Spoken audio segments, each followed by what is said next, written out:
So, handa na po ba tayo para sa salita ng Diyos ngayong umaga? Amen. So, sa umagang ito, dumako po tayo sa salita ng Diyos mula po sa 1 Peter chapter 5, verse 7. Lagi natin naririnig ito at ang salita ng Diyos ay laging mayroong bagong salita, bagong mensahe para sa atin. His words are new every morning. Amen? So, basahin po natin ang 1 Peter chapter 5, verse 7. Ang sabi po dito, give all your worries to Him because He cares about you. Ipagkatiwala ninyo sa Kanya ang inyong mga alalahanin sa buhay sapagkat Siya ay nagmamalasakit sa inyo. Tayo po ay manalangin. Ama naming Diyos na makapangyarihan sa lahat, salamat po, Panginoon, sa salita mo na nabasa sa umagang ito. Nananampalataya po kami na meron ka nga pong mensahe sa amin sa umagang ito. Salamat po, Panginoon, sapagkat ang salita mo ang siyang magbibigay lakas sa bawat isa sa amin at pag-asa upang magawa namin ang kalooban mo sa buhay po namin. Pagpalangin mo ngayong salita na may hahayag o Diyos sa umagang ito, kumilos ka nga po sa aming kalagitnaan. Ikaw po ang siyang patuloy na mahayag at maitaas. Salamat po, Panginoon, sa kalakasang kaloob mo sa umagang ito mula sa iyong salita. Sa pangalan ni Jesus. Amen. Amen.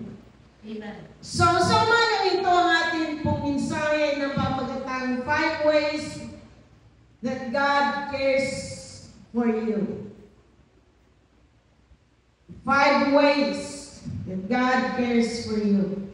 Sa Tagalog, 5 paraan ng pagmamalasakit sa iyo ng Diyos. Amen? 5 paraan ng pagmamalasakit sa iyo ng Diyos. Wala po sa ating binasa, no? Sa ating teksto, sa umagang ito, ang teksto po natin ay nagbigay lakas at pag-asa na magpapatibay ng loob para sa mga nalulula sa mga pasanin at hamon sa mundong ito. Minsan nakakalula nga naman ang mga hamon na dumarating sa buhay ng tao. Si Apostol Pablo, pinayuhan tayo na pagsamahin ang ating mga pagkabalisa at alalahanin, no? Pagkabalisa, yung ating mga alalahanin, pagsamahin ito, at iharap, idulog ito sa Diyos na siyang nagmamalasakit sa atin. Amen? Kaya nga po, agad mong ilatag, no? Pinayuhan tayo na ang lahat ng pagkabalisa, ang lahat ng problema, ang lahat ng alalahanin ay idulog sa Kanya. Kaya huwag nawa tayong mag-atubiling ilatag ang mga ito sa harapan ng Diyos. Ano po? At hayaan natin na ang mga pagkabalisang ito, ang mga alalahanin ito ay responsibilidad ng Diyos. Amen? Bilang Ama, responsibilidad niya ito. Amen po ba?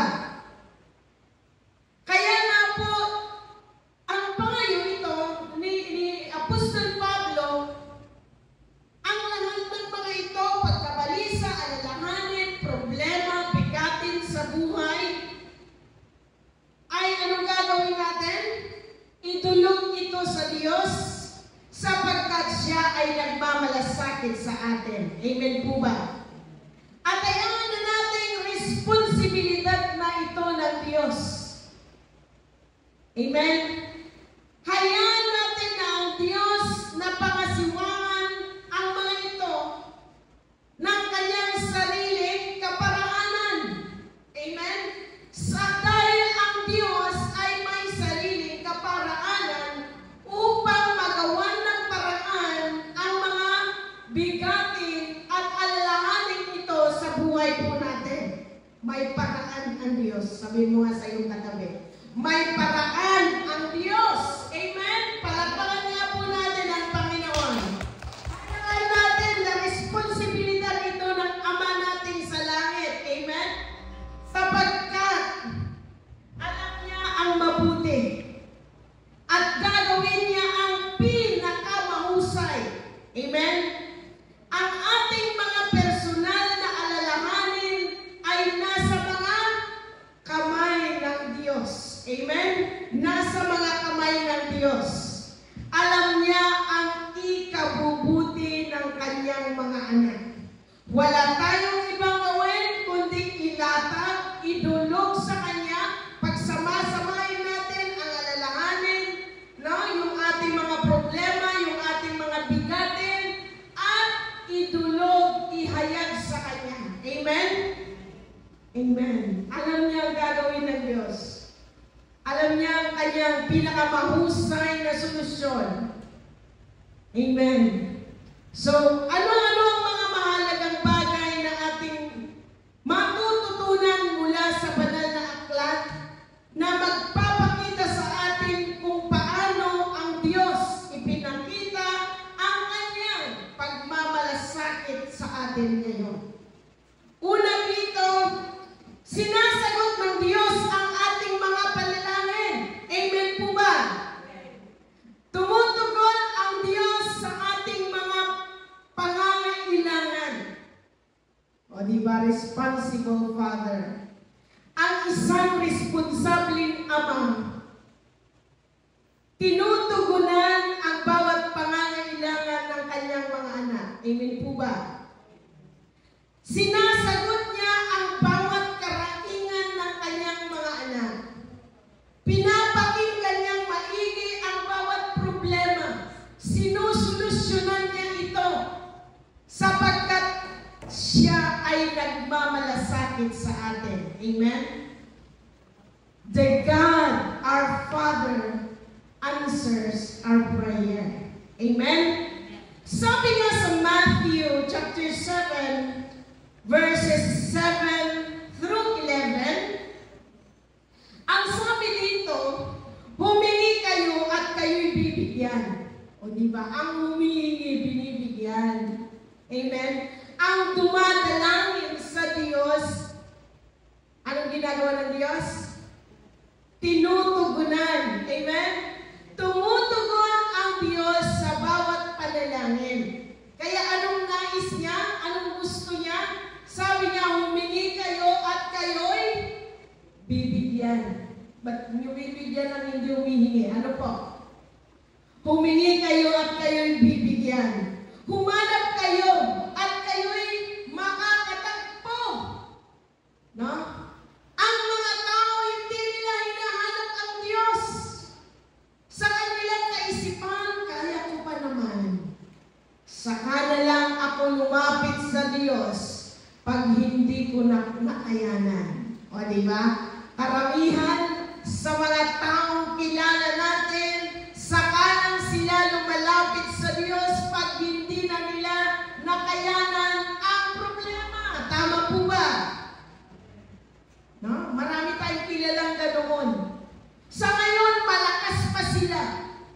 May magagawa pa sila. Pag wala na silang magagawa, saka sila lalapit sa Diyos. Tama po? Yung nangyayari? Pero sabi ng salita ng Diyos, humanap kayo ay makakatagpo. Hanapin natin ang Diyos. Amen? Kumatok kayo at kayo'y pagpupuksan. Kumatok tayo sa pintuan ng langit sa pamamagitan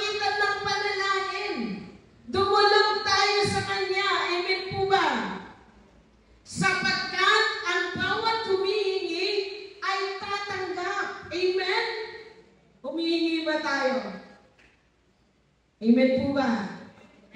Amen. Humihingi lagi, no? Ako sa Panginoon, maliit man na bagay, malaki mang bagay, lagi sa Panginoon ako humihingi. Sabi ko nga, Lord, simple lang ito. Pero ihingi ko pa rin sa iyo sapagkat mas nalalaman mo ang katugunan nito, ang kasagutan nito. No? So sa bawat humihingi ay tatanggap, ang bawat humahanap ay makakatagpo, at ang bawat kumakatok ay pagbubuksan. Amen.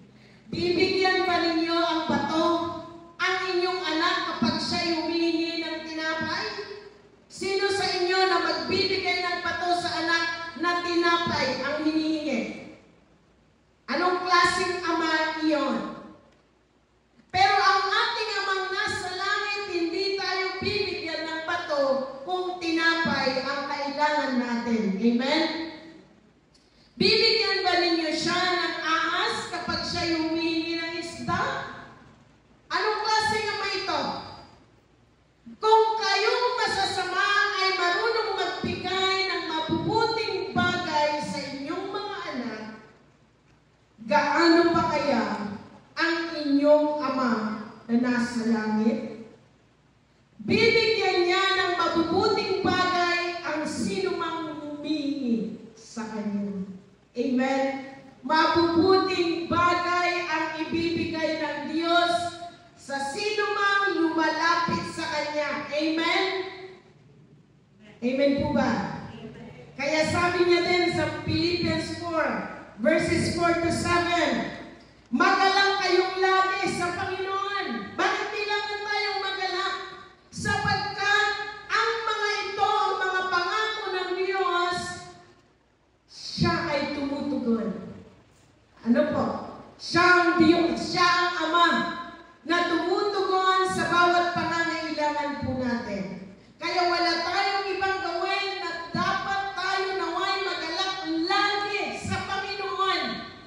Kaya nga dito si Apostol Pablo, inulit-ulit niya, magalak kayo lagi sa Panginoon. No? Ipadamanin niyo sa lahat ang inyong kabutihang loob. Malapit na dumating ang Panginoon, huwag kayong mabalisa tungkol sa anumang bagay. Yun ang kanyang paalala sa atin, na huwag tayong mabalisa, huwag tayong mag-alala, huwag tayong maproblema tungkol saan? Sa anumang bagay o alinmang bagay. Anong gagawin natin? Ano ang kanyang sinabi dito? Sa halip, sabi niya, hingin ninyo sa Diyos ang lahat ng inyong kailangan. Amen po ba? Lahat ng inyong kailangan, hingiin lagi sa Diyos. No? Sa halip, sabi niya, hingin ninyo sa Diyos ang lahat ng inyong kailangan sa pamamagitan ng ano? Ng panalangin at pagpapasalamat. Amen? At ang kapayapaan ng Diyos, pag tayo humingi, ano po? Nanalangin, nagpasalamat, anong ibibigay ng Diyos? Mamroblema pa rin ba tayo? Hindi na, ano po? Kaya ngayon yung kaibahan ng Kristiyano at hindi. Na pag tayo nanalangin, wala na yung problema sa atin. Pag idinulog natin sa Diyos na ibsan yung ating mga bigatin o alalahanin sa puso, ang ibinigay na ng Diyos, ang ipinalit na ng Diyos sa atin ay kapayapaan na hindi kayang maunawaan ng tao. Amen? Grabe yung kapayapaan na ibinigay ng Diyos. Kapayapaan na hindi maunawaan ng tao ang siyang mag-iingat sa inyong puso at pag-iisip dahil sa inyong pakikipag-isa kay Kristo. Yun ang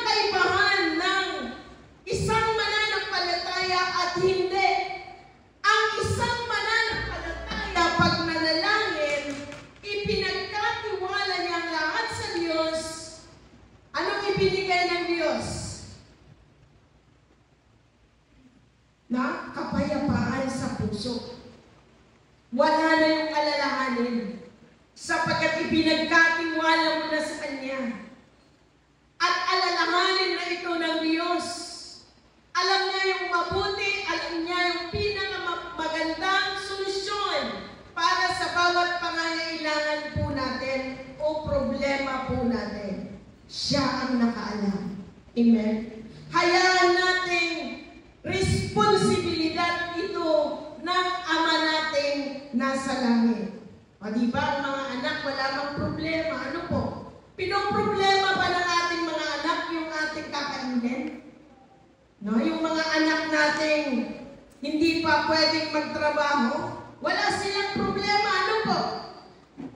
Ang problema lamang nila, yung kanilang isusubo, yung kanilang kakainin. Hindi nila problemahin na wala tayong pag-isain, wala tayong ulam.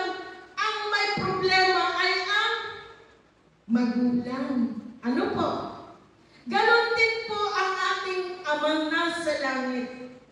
Siya ang may problema ng lahat nating pangangailangan. Wala tayong ibang gagawin kundi idulog ito sa Kanya, ipanalangin ito na may pasasalamat at anong ibibigay niya? Kapayapaan ng Diyos na hindi mauunawaan ng tao. O diba? Napakainam yung pangako ng Diyos na siya ang may pagmamalasakit sa atin. Amen po ba? Amen. So, hingin natin ng walang pag-aalinlangan. Iba ang anak naman, bibigyan naman ng mami ko ang lahat ng hihingin ko. Ibibigay naman ng daddy ko kung ano yung hihingin ko. Yung sa kanila, may pag-asa sila pag sila'y humingi. Tama po ba? Sa puso nila, alam nila na anuman ang hingin ng mga anak sa magulang, ibibigay ng magulang. Ng bawat pangangailangan nila, ibibigay ng magulang. Take note, mga anak, pangangailangan. Alam niyo yung kaibahan ng pangangailangan sa gusto lamang? Ha? Yung need lamang, yung kailangan lamang, no? Yung bagay na mahalaga, importante lamang, yun ang ibibigay. Kung sinabing hindi mo kailangan yan, hindi mo talaga kailangan. Sapagkat alam ng magulang kung ano talaga ang pangangailangan sa hindi pangangailangan. Tama po ba? Ganon din ang ating Diyos. Ibibigay niya ang lahat ng ating pangangailangan. Kaya pumatok tayo sa Kanya, humiling tayo sa Kanya, at ibibigay niya sa atin, wag lang tayong mag-alinlangan. Amen? So, wag tayong mag-alinlangan. Sapagkat sabi sa James 1:6, subalit ang humihingi ay hindi dapat, sapagkat ang humihingi ay dapat magtiwala sa Diyos. So, walang pag-aalinlangan. Hindi dapat mag-alinlangan. Magtiwala sa Diyos at huwag mag-alinlangan. Amen? Subalit ang humihingi ay dapat magtiwala sa Diyos at huwag mag-alinlangan sapagkat ang nag-aalinlangan ay parang alon sa dagat na itinataboy ng hangin kahit saan. So humingi tayo, huwag tayong mag-alinlangan, no? Huwag tayong mag-doubt na hindi tayo pagbibigyan. Basta ito'y pangangailangan, alam mo, ito yung kailangan mo, ibibigay ng Diyos. Amen po ba? Kaya nga sabi niya sa 1 John 5:14 and 15, may lakas loob tayong lumapit. No? May lakas loob tayong lumapit sa Kanya. Dahil alam natin ibibigay niya ang anumang hingin natin kung ito'y naaayon sa kanyang kalooban. Diba? Malakas ang loob nating lumapit sa kanya. Amen? Dahil alam natin na ibibigay ng Diyos ang anumang hingin natin kung ito'y naaayon sa kanyang kalooban. Verse 15, at dahil alam natin pinakikinggan nga niya tayo, alam din natin ibibigay niya ang bawat hinihiling natin sa kanya. Amen? Ganon po kabuti ang Diyos. Amen? So sa umagang ito, how strong is your prayer life? Gaano ba kalakas ang iyong panalangin sa Diyos? Maraming nagsasabi, ang lakas mo kaya sa Diyos. Lahat ng ipinanalangin mo sa akin ay nagkatotoo. Tinugon ng Diyos. Bakit malakas ang kanyang panalangin? Sapagkat alam niya na ang Diyos ay tumutugon ng pangangailangan. Nakikinig ng bawat panalangin po natin. Amen? Alam niya sa puso niya na ang bawat humihingi ay binibigyan ng Diyos. Amen? Alam niya sa puso niya na pag siya'y humanap o hinanap ng Diyos, siya ay makakatagpo. Amen po ba? Alam niya na pag siya'y pumatok sa Diyos, alam niya na siya'y pagpupuksan ng Diyos. Amen? Kaya malakas ang kanyang panalangin sa Diyos. Nasa tuwing siya ay mananalangin, walang pag-aalinlangan. Amen po ba? Nasa bawat paglapit niya sa Diyos, katugunan ang kanyang tinatanggap. Amen? Ganon din po ba tayo kalakas manalangin sa Diyos? I challenge everyone. Pag maunawaan natin ito, magiging malakas ang ating panalangin sa Diyos. Amen po ba? Na pag tayo natutong humanap sa Diyos, hanapin siya sa araw-araw ng ating buhay, hindi lang sa may pangangailangan, ha? Hanapin siya sa araw-araw. Amen po ba? Hindi lang yung pag may kailangan na at hindi na kaya, saka palang lalapit sa Diyos. Amen? Amen po ba? Lumapit tayo sa Diyos sa pamamagitan ng panalangin at tutugon ang Diyos sa iyong panalangin. Amen? Pangalawa, nagbibigay ang Diyos ng mga natatanging bagay na hindi natin hinihiling o mga alam nating kailangan. Okay? God provides hidden things that we do not ask for. Provide hidden things that we do not ask for or know, alam natin, know, we need. Okay? God provides hidden things that we do not ask for or know we need. Okay? Nagbibigay ang Diyos ng mga natatanging bagay na hindi natin hinihiling. Minsan hindi pa tayo humihiling. Alam na ng Diyos ang bawat nilalaman ng puso natin at kaisipan natin. Hindi pa natin hinihiling. Nandyan na. Sinong nakaranas ng ganon? Hindi mo pa lamang ibinubuka ang iyong bibig para hingin ito sa Diyos, dumating na ang tugon. Hello? Meron po ba sa inyo? Amen. Hindi pa tayo nananalangin pero tumugon na ang Diyos. Ganon kabilis ang Panginoon natin. Amen po ba? Sabi nga sa Ephesians 3:20, God is able to do beyond all we ask or think. Okay? Sa Kanya, sabi niya, na makakagawa ng higit pa sa kanya, sa kanya na makakagawa ng higit pa kaysa maaari natin hilingin at isipin sa pamamagitan ng kanyang kapangyarihang kumikilos sa atin. Okay? Sa kanya na makakagawa ng higit pa kaysa maaari natin hilingin.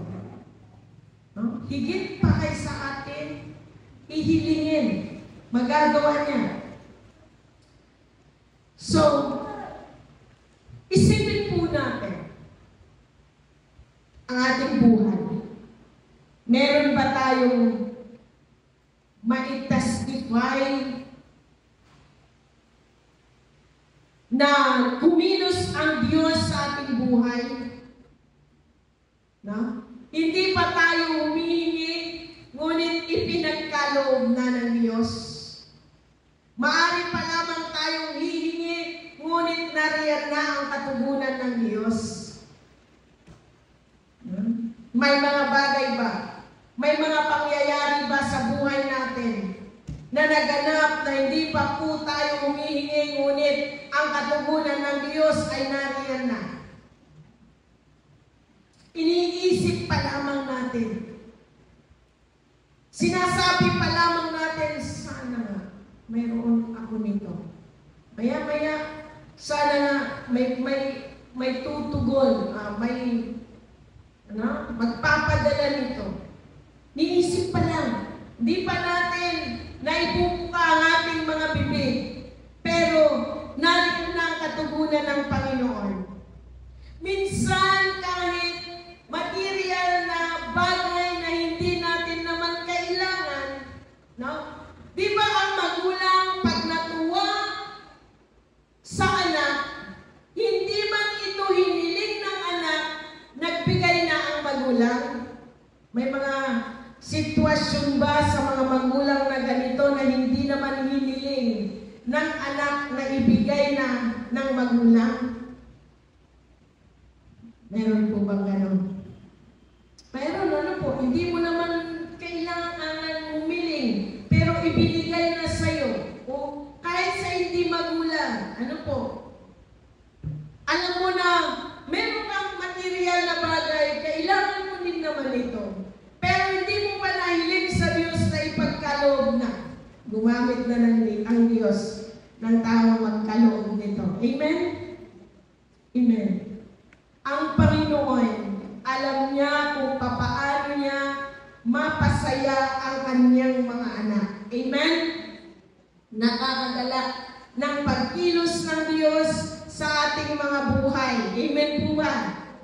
Kung nararanasan mo ito sa iyong buhay, ano po? Minsan nakakaranas tayo ng ganitong pangyayari, nakakagalak. Ano po? Minsan para bagang mapapatalon tayo sa galak, sa pagkilos ng Diyos sa mga bagay na hindi natin inaasahan, hindi pa natin na ipapanalangin, ngunit nariyan na ang katugunan. Amen? Pangatlo, God provides us with material things. Kanina, sabi natin hidden things. Yung mga natatagong pangangailangan na hindi mo masabi sa Panginoon. Ano po? Na kailangan natin hingiin at alam nating pangangailangan na ibibigay ng Diyos. Ganon din ang mga material na bagay nagbibigay ang Diyos. Amen? Bakit tayo may ganito? Ha? Bakit tayo may ganito na kung baga mabubuhay ka naman kahit wala nito? Tama po? May mga bagay sa buhay natin na kahit wala ang mga bagay na ito, mabubuhay tayo. Pero bakit mayroon tayo nito? O, diba? Naisip nyo ba yun? Sabi natin kanina na ibibigay ng Diyos ang bawat pangarap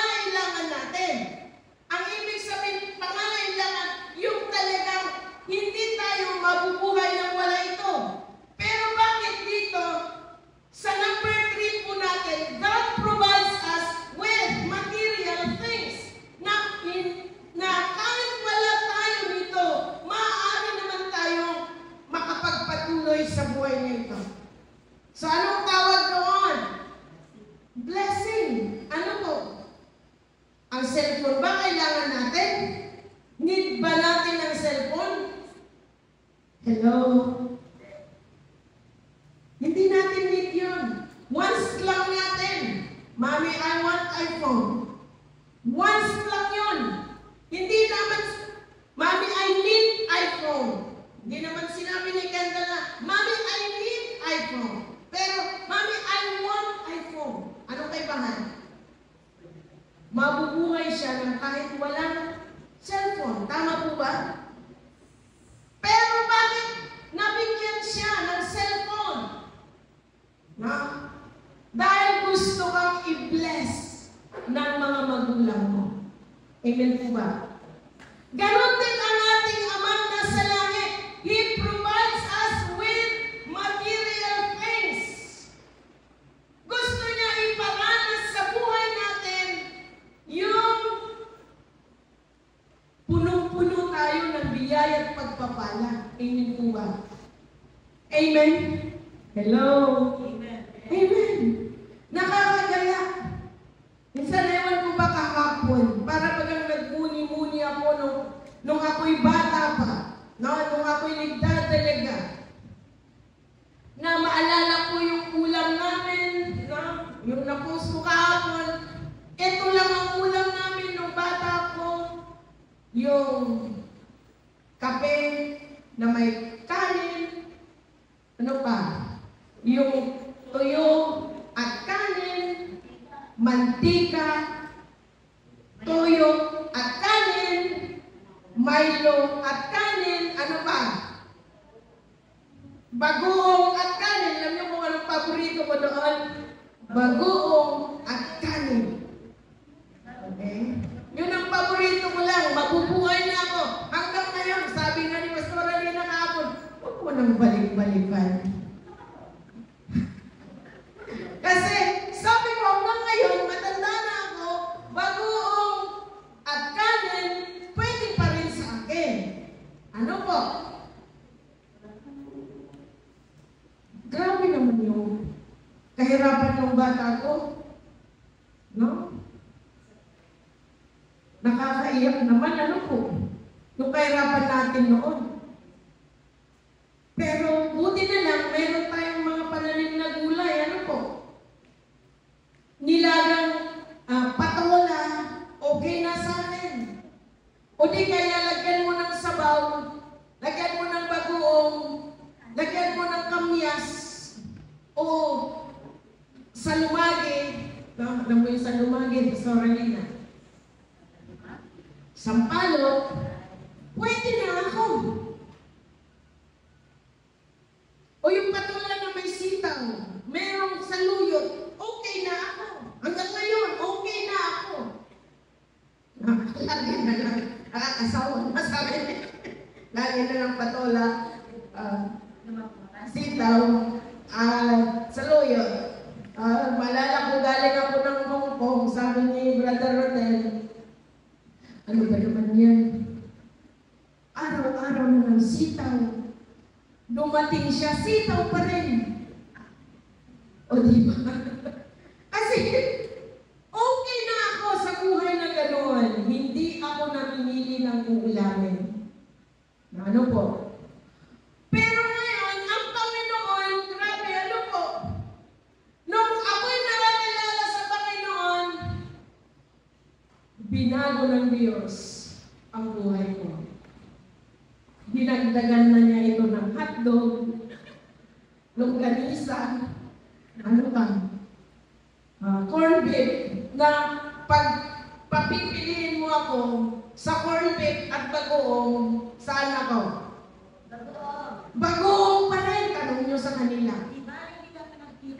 Di ba hindi kami magkita ng corn beef? Basta may bagoong. Hindi ako nakain ng corn beef po. Hindi ako nakain ng hotdog. No pa? Na? Hindi ako nakain ng noodles. Bagoong pa rin. Sila lang yung nag-noodles. Hindi ako nag-noodles po. Bihira. Okay, so, makita po natin, He provides us with material things. Amen po ba? Amen? Kung sila may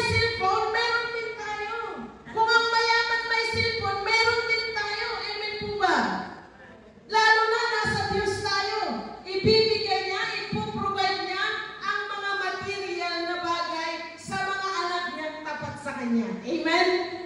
Amen. Kaya sabi niya sa Matthew chapter 6 verses 25 to 34. Okay? Sabi niya, kaya sinasabi ko sa inyo, huwag kayong mabalisa. Grabe yung pangaral na salita ng Diyos. Huwag kayong mabalisa tungkol sa inyong kakainin at sa inyong iinumin upang kayo'y mabuhay o kaya tungkol sa susuotin ng inyong katawan. Ano yung mga kasuotan, yung mga damit natin? Ano po? Hindi ba't ang buhay ay higit na mahalaga kaysa pagkain at ang katawan kaysa damit? Sabi ng Panginoon, masdan ninyo ang mga ibon. Hindi sila nagtatanim ni umaaniman o kaya'y nagtitipon sa kamalig. O, nagtitipon ba? Ibon, o di ba? Ngunit pinapakain sila ng inyong Ama na nasa langit. Hindi ba higit kayong mahalaga kaysa sa mga ibon? Amen? Higit tayong mahalaga kaysa sa mga ibon, sabi ng salita ng Diyos. Amen po? Kung napapakain ang mga ibon ng Amang nasa langit, anong sabi niya? Higit tayong mahalaga sa mga ibon na ito. Okay? Sino sa inyo ang makakapagpahaba ng kanyang buhay ng kahit isang oras sa pamamagitan ng kanyang pagkabalisa? Yung pag-aalala ba natin? Nadudugtungan ang buhay natin? Hindi. Okay? Yung pag-aalala na sobra, ano po? Hindi nakakadugtong ng buhay. Okay? Nung isang araw ngayon, mayroon akong kaklase, no? Yung nagtatrabaho sa LTO sa Negrian. Mayroon siyang post. Isang lalaki, nakatrabaho niya sa insurance na pinagtatrabahoan niya, sabi niya, na sila po yung mga sa LTO sa Negrian, si Manong Dong. Si Dong, yung kanyang katrabaho, ay nagbigti, no? Kalalaking tao. Sabi ni Dong, tinanong ko siya, bakit, anong nangyari? Pastora, nagbigti. Sabi niya, dahil sa problema. No? Lalaki, nagbigti. Na, bakit kaya lalaki lahat ang nagbibigti? Samantalang sa Biblia, ang weak, okay, ang pinakamahina ay babae. Weaker vessel, tayong mga babae. Pero kung titignan po natin, karamihan na nagbibigti ay lalaki. Ano po? Dahil sa problema. Sabi ko nga, napakasarap mabuhay. Bakit gayon na lang ang ginawa niya? Ano po? Kung wala sa Panginoon, hindi niya alam kung paano masolusyonan ang problema. Ganun nga po ang kanilang gagawin. Ito ang solusyon, sasabihin niya. Ang idilim na lang ang buhay. Pero pag tayo na sa Panginoon, sabi niya, huwag tayong mag-alala. Amen? Kaya sabihin mo sa iyong katabi, huwag kang mag-alala. Huwag kang mabalisa. Oh, di ba? Huwag kang mag-alala. Meron tayong Panginoon, amen po ba? Kasi yung pag-aalala, hindi naludugtungan ang buhay natin. Hindi nakakapagpahaba yan ng buhay. Nakakapagpaiksi. Minsan, kinikitil ang buhay ng tao. Dahil sa pag-aalala. So, walang malulugtungan ang buhay ang pag-aalala. Okay, sa verse 28. At bakit kayo nababalisa tungkol sa pananamit? Wala na akong isusuot. Yung Mga gano'n, no?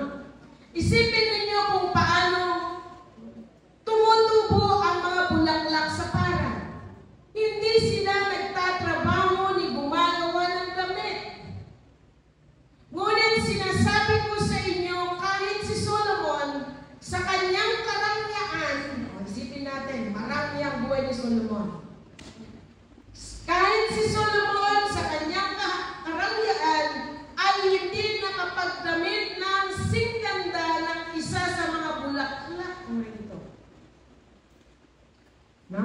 Ang rangyan ng buhay niya. Hindi nakapagdamit ng singganda ng isa sa mga bulaklak na ito. Kung dinadamitan ng Diyos ang mga damo sa parang na buhay ngayon at kinabukasan ay iginagatong sa kalan, kayo pa kaya? No? Inihambing pa tayo ng Diyos sa mga damo, sa mga bulaklak sa parang. Ano po? So, kung dinadamitan ng Diyos ang damo sa parang na buhay ngayon at kinabukasan ay iginagatong sa kalan, kayo pa kaya? Kay liit ng inyong pananampalataya sa Kanya. No? Nakakalungkot na sabihin ng Diyos, kay liit naman ng inyong pananampalataya sa Kanya. Kung tayo nag-aalala sa mga pangangailangan natin sa araw-araw, ano sabi niya? Kay liit ng inyong pananampalataya sa Kanya. No? Hindi tayo nagtitiwala sa Kanya kung tayo nag-aalala. Sapagkat ang pag-aalala ay pagpapakita ng walang pananampalataya. Kaya huwag kayong mag-alala, sabi niya, na baka kayong kapusin sa pagkain. No? Huwag kayong mag-alala na kayo'y kapusin. Inumin ko damit, hindi ba't ang mga hintil ang nababahala tungkol sa mga bagay na ito? No? Alam na ninyo, alam na ang inyong Ama na nasa langit na kailangan ninyo ang lahat ng ito. Tandaan po natin, alam na ng Ama natin nasa langit na kailangan natin ang mga ito. Alam niya, wala tayong maitatago sa Kanya. Walang bagay na maitago po natin sa Kanya. Alam niya lahat. Amen. So, ngunit higit sa lahat ay bigyang halaga ninyo ang kaharian ng Diyos. Sabi niya, bigyan natin ang halaga ang kaharian ng Diyos. Amen? Unahin natin ang kaharian ng Diyos. No? Ngunit higit sa lahat, sabi, ay bigyang halaga ninyo ang kaharian ng Diyos at ang pamumuhay ng ayon sa Kanyang kalooban. At ibibigay niya sa inyo ang lahat ng mga bagay na ito. Amen? Unahin natin ang kaharian ng Diyos. Higit sa lahat, siya ang unahin po natin. Kanina, habang papunta dito, binibiro namin si Sikena. Saan ang daddy mo? Sabi namin, naglalaba.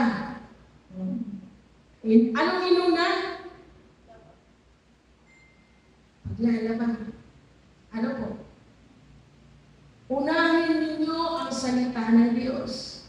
Kaya nagtawanan kami. Pag kailangan na niyan ang Diyos, sabihin ng Diyos, sandali lang, maglaba muna ako. Ganta muna. Diba? Hindi mo inuuna ang kaharian ng Diyos eh. Pag may pangangailangan ka na sa Diyos, paano kung hindi naman naglalaba ang Diyos, pero pwede niyang sabihin, maglaba muna ako, dyan ka muna, bahala ka muna dyan, tikisin mo muna yan. Na? Mahirap po yung ganoon, ano po? Kasi sa salita ng Diyos, ang sabi niya, sa verse 33, ngunit higit sa lahat,